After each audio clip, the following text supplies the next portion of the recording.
फेब्रुवारी-मार्च 2025 मध्ये होत असलेल्या माध्यमिक शाळा परीक्षा 10वीच्या शुक्रवारी 21 फेब्रुवारीपासून सुरू होत आहेत.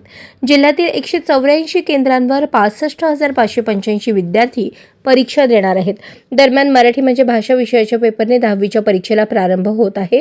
राज्याच्या मुख्य सचिवांनी कॉपीमुक्त अभियानाची अंमलबजावणी करण्यासाठी सर्व त्या आवश्यक यंत्रणेचा वापर करावा, याबाबत निर्णय घेण्याचे अधिकार जिल्हाधिकारी कुमार आशीर्वाद यांना देण्यात आले असल्याचे शिक्षणाधिकारी सचिन जगताप यांनी सांगितले. 10वीच्या परीक्षेसाठी जिल्ह्यात 15 परिरक्षक केंद्राची निर्मिती करण्यात आली असून यावर गटशिक्षणाधिकारी, विस्तार अधिकारी यांची नियुक्ती करण्यात आली आहे.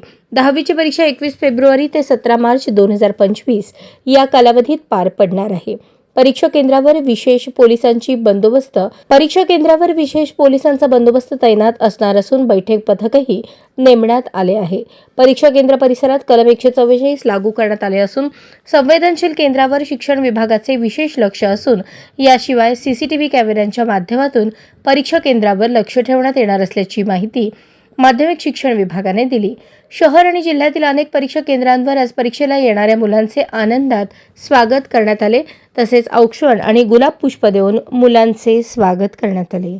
अशाच नवनवीन अपडेटसाठी जनता राज्य न्यूज चॅनलला सबस्क्राईब करा, लाईक करा आणि शेअर करायला विसरू नका.